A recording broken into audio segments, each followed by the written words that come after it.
Himachal news 24/7। नमस्कार, Himachal news 24/7 देख रहे हैं आप और मैं हूं आपके साथ आंचल मुंगिया। कोरोना वायरस की वजह से लंबे समय से बंद पड़े स्कूलों में रौनक फिर लौट आई है। स्कूलों में छात्र संक्रमित न हो, इसके लिए एसओपी का भी पालन किया जा रहा है। इसी कड़ी में नूरपुर के बीटीसी कन्या स्कूल में भी एसओपी का पालन किया गया।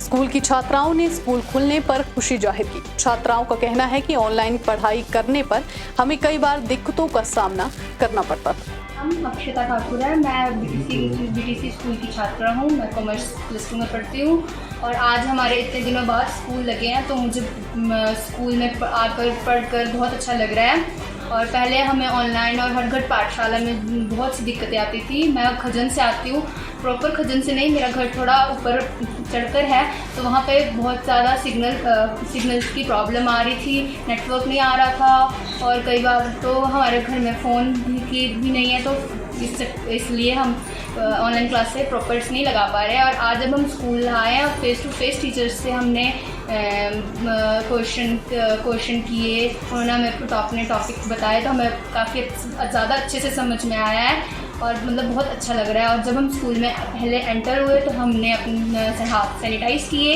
उसके बाद हमारा टेम्परेचर चेक हुआ और उसके बाद हम क्लास में गए और हम एक बेंच पे सिर्फ एक ही स्टूडेंट बैठा है, एक डिस्टेंस मेंटेन करके, और हमें टीचर्स ने जो हमें गाइडलाइंस दिए हैं हमने वो भी फॉलो की हैं। और मैं अब मैं जो है, सरकार ने सिर्फ 3 दिन की अनुमति दी है स्कूल आने की। मैं सरकार से हाथ जोड़ के निवेदन ये करती हूँ कि हमें पूरे सप्ताह यानी 6 के 6 दिन हमें स्कूल आने की अनुमति दे, ताकि हम अपना जो सिलेबस है वो जल्दी से जल्दी कवर कर सकें और हम अच्छे से पढ़ाई कर सकें। कनिका है, मैं 10वीं कक्षा की छात्रा हूँ। मैं बीटीसी राजकीय आदर्श कन्या वरिष्ठ माध्यमिक पाठशाला नूरपुर में विद्यालय में पढ़ती हूँ।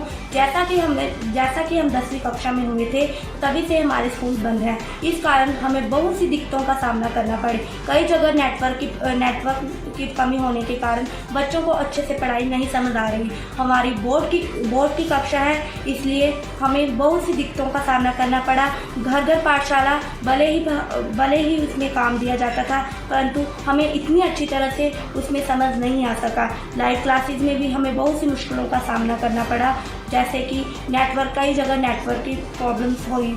कई पेरेंट्स ऐसे भी हैं जिनके पास इतने पैसे नहीं होते कि वो एंड्रॉयड फ़ोन खरीद सके, तो इनसे उनके बच्चों की पढ़ाई पर भी बहुत प्रभाव पड़ा है। अब हमारे स्कूल खुल गए हैं तो हम देखा कि मैं अच्छा महसूस कर रही हूँ। और हमारे SA1 की टर्म 1 की परीक्षा हुई थी, तो उसमें मैंने देखा अपने नतीजे परीक्षा परिणाम देखा है, तो उसमें मैं बहुत ही कम अंक आए हैं मेरे। मैं अपने माँ बाप के आशाओं पर खरी नहीं उतर पाई हूँ, तो मैं कृपया मुख्यमंत्री जी और शिक्षा मंत्री से निवेदन करना चाहूँगी कि वो सप्ताह के 3 दिन में जो स्कूल खोले हैं वो पूरे सप्ताह खोल दिए जाए, ताकि हम बोर्ड की क्लास में अच्छे अंक प्राप्त करें और मेरिट में आने की।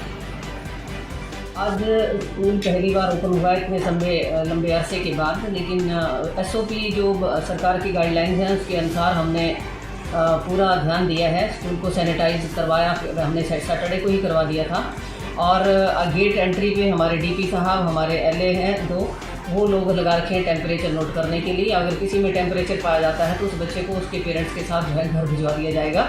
इसके साथ साथ ही हमने ये कोशिश की है कि जैसे 10th और +2 है वो पहले 3 दिन आएंगे और 9th और +1 दूसरे अगले सप्ताह के तीसरे दिन आएंगे। लेकिन अगर कहीं ना कहीं पेरेंट्स जो है वो चाह रहे हैं कि हमारे 9वीं और 11वीं के बच्चे भी एक साथ पूरा सप्ताह स्कूल लगाएं और 10वीं 12वीं वाले भी लगाएं, तो अभिभावक अगर मानते हैं तो हम ये SOP के अंदर एक और लाइन जो है अपने विभाग को लिख करके दे देंगे कि अगर पेरेंट्स राजी हैं, अपने बच्चे की सुरक्षा में वो भी ध्यान दे रहे हैं। हमने तो पूरा ध्यान देखा है कि सैनिटाइज़ की मशीनें लगा रखी हैं और फुट पंप भी लगा रखे हैं सैनिटाइज़र के, पानी और साबुन की व्यवस्था भी है। क्लासेस के अंदर हर लेक्चरर, हर TGT जो है वो बार बार बच्चे को मार्गदर्शन देगा। पहले भी जब लगा था 1 सप्ताह के लिए स्कूल, तब भी ये सावधानियाँ थी और हम पूरी सावधानियों के साथ जो है बच्चों को अंदर बैठाएंगे। आधी छुट्टी में और पूरी छुट्टी में फिर से सैनिटाइज़ करवाया जाएगा और बच्चों को बार बार हिदायत दी जा रही है कि आप मास्क ना उतारें। अपना व्यवस्था, पानी की व्यवस्था है, लंच है वो अपना लेके आएँ, सेपरेट बैठ के खाएँ। और रिसेस में भी और रिसेस के बीचों बीच पीरियड्स में मैं और मेरा स्टाफ जो है समय समय पर निगरानी रखेगा कि कोई बच्चा एक स्थान पर झुंड बना करके ना बैठे और जो पढ़ाई पीछे छूट गई है हमारा ज़्यादा फोकस उस पर भी होगा। साथ साथ जो इनकी स्वस्थ सुरक्षा से रिलेटेड जितने भी गाइडलाइन हैं उनका हम अनुपालन जो है स्वयं भी करेंगे और बच्चों से ज़रूर करवाएंगे। और हमारा ये प्रयास रहेगा, भगवान से ही प्रार्थना करते हैं हम कोई भी बच्चा बीमार ना हो और इनकी जो पढ़ाई है पीछे छूट गई है उसे हम आगे उसके लक्ष्य तक लेकर के चलें। हिमाचल न्यूज़ 24/7 के लिए नूरपुर से भूषण शर्मा की रिपोर्ट।